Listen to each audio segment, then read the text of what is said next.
Mesdames et messieurs, chers étudiants, chers stagiaires, aujourd'hui on va faire un cours très simple, سهل بزاف, alors, sur lequel on va discuter l'organisation des entreprises, et plus précisément comment tracer un organigramme.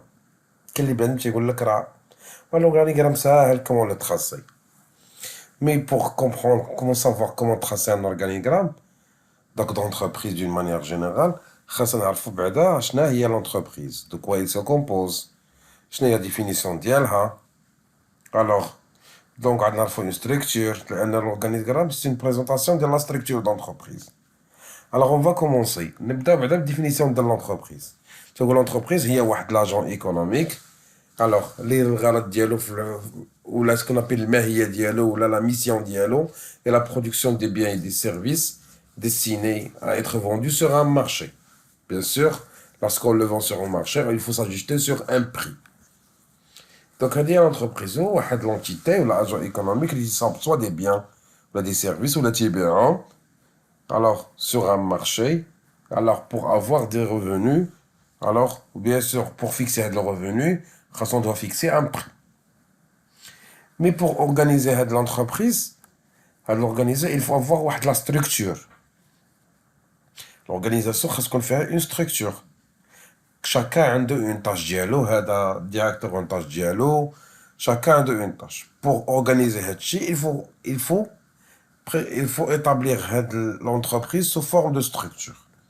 Alors, une structure, c'est quoi une structure?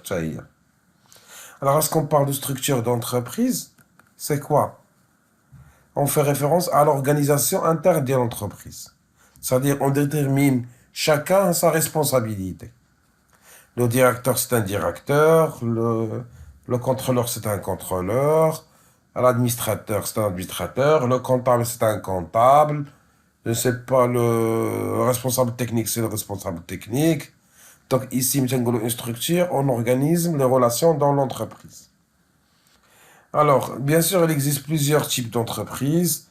Alors, selon l'organisation, selon la responsabilité, selon la formation des dirigeants, selon la taille, selon l'activité, selon la technologie de l'entreprise. Donc, on a plusieurs structures qui se présentent. Mais généralement, il y en a en principe 5. Structure hiérarchique, structure fonctionnelle, structure hiérarchico-fonctionnelle, structure divisionnelle et structure matricielle. Mais l'objectif de le cours d'IANA, ce n'est pas de présenter les structures, mais présenter la manière schématique, la manière graphique, comment se présente une structure. Donc c'est pour cela, la présentation schématique de la structure est réalisée par le biais d'un organigramme. Donc l'organigramme, c'est la présentation graphique de la structure liée à l'entreprise.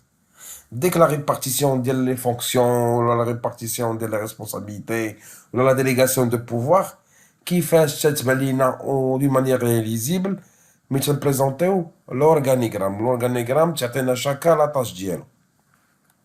Mais comment tracer un organigramme? On va le voir sous forme de quoi? Un exercice FIF sur lequel on va vous montrer, c'est facile, comment dessiner, comment présenter un organigramme. Donc, on va passer pour l'organigramme. Alors, juste un petit rappel, c'est quoi l'organigramme? L'organigramme, c'est une présentation graphique ou là, d'une structure organisationnelle d'une entreprise. Donc, il illustre d'une manière les départements, les unités, les fonctions, les équipes et les relations entre les équipes. Donc, mais est-ce qu'on peut savoir comment calculer ou là, comment présenter, je m'excuse, comment présenter un organigramme? C'est l'objectif de notre séance aujourd'hui, à travers l'exercice qu'on va voir maintenant. Donc, dans la société, l'entreprise Fès Vêtements décide d'étendre son activité à la fabrication des chemises. Donc, pour ce faire, une unité de production a été créée dans le quartier industriel Sidi Ibrahim. L'organisation de cette dernière est établie comme suite. Une équipe est organisée. Donc, à la tête de cette unité, il y a des sous-directeurs, assistés par un état-major, avec comprenant un staff composé de chefs de produits qui conseillent. Donc l'état-major fait des gens, des chefs de produits qui conseillent. Le sous-directeur est veillant à l'exécution des directives données.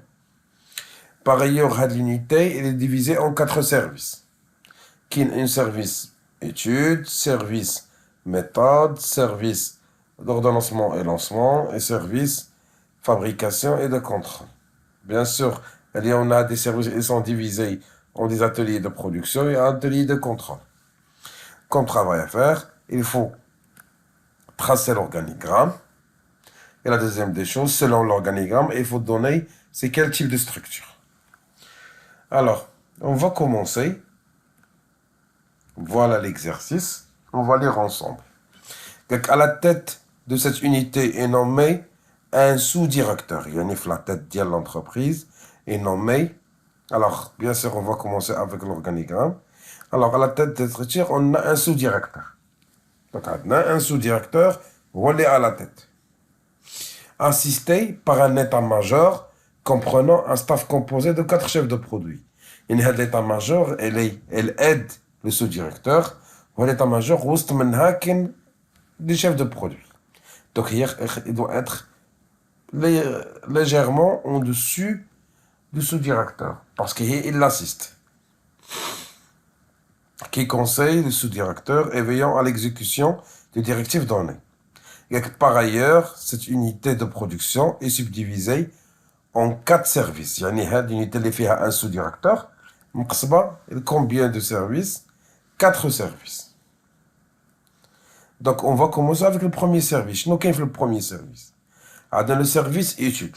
Le service étude est composé d'un concepteur, le service, et de produits et de 2 subordonnés. Qui chapeaute le service étude, un concepteur de produits. Mais maintenant qui est en dessus, de 2 subordonnés. On a 2 subordonnés. Donc à l'intérieur, qui chapeaute le service étude, le concepteur. Qu'est-ce qu'il aide? 2 subordonnés tabi'in. Maintenant, on va passer le service méthode, qui a pour tâche de définir de la manière dont le produit sera fabriqué. Maintenant, on va passer le service ordonnancement et de lancement, responsable de la fixation des délais et qui déclenche les actions de la production et suit le déroulement. Donc, on a un service d'ordonnancement et de lancement. Et après, on a un service de fabrication et de contrôle, géré par un technicien supérieur et divisé en 2 ateliers. Il y a normalement un service de fabrication, alors qui est divisé en 2 ateliers. On va commencer par le premier atelier. Atelier de fabrication, coiffé par un chef d'atelier, l'atelier de fabrication, aidé par 2 subordonnés et comprenant 12 ouvriers. L'atelier, l'effet, un chef d'atelier ou l'atelier, aidé par combien de subordonnés? Il est aidé par 2 subordonnés et comprenant 20 ouvriers, 200 ouvriers. Voilà pour l'atelier de fabrication. Alors que pour l'atelier contrôle, bien sûr, un chef d'atelier ou l'atelier de contrôle. Alors, donc, une fois un chef d'atelier, un contrôleur. Et qui chapeau, un contrôleur ou un تيقابل الخدام. Donc, ici, on a un contremaître et 10 ouvriers. Donc, à travers l'exercice, on a pu présenter comment tracer un organigramme. Maintenant, comme deuxième question, quelle est la nature de cette structure? Puisqu'on a un sous-directeur, ou des services, c'est un directeur qui chapeaute des services, donc normalement, c'est une structure hiérarchique. خاصنا service étude, service méthode, service ordonnancement, ou un directeur. Le mot directeur dit qu'en quoi on est en structure hiérarchique. Donc, on a ce qu'on appelle l'unité de commandement. Donc, un responsable, plusieurs services, plusieurs ateliers. Donc, on a hiérarchique. Mais, le directeur, il est assisté par des spécialistes dans le domaine. Comme étant quoi? Comme étant un conseil. C'est de l'état-major. Donc, on a un directeur avec des services, c'est aussi le chapeaute. Puis, on a un état-major qui conseille le sous-directeur. Donc, on a la structure la plus adéquate dans cet exercice, puisqu'on a une unité de commandement, ou on a la spécialisation, ou on a ce qu'on appelle le conseil. Donc, on parle d'une structure hiérarchico-fonctionnelle. Autrement dit, on parle de staff and line, parce qu'on a l'existence de l'état-major. Une fois, on a l'existence de l'état-major qui conseille, parce que ce sont des spécialistes dans le domaine qui conseillent le sous-directeur, donc on parle de la structure hiérarchico-fonctionnelle. Autrement dit, staff and line. Alors, d'après cette vidéo, j'ai essayé de vous montrer comment tracer un organigramme. J'espère bien que vous la petite vidéo. On se verra dans un autre cours, dans un autre domaine. Passez une excellente soirée et à la prochaine. Salam alaikum.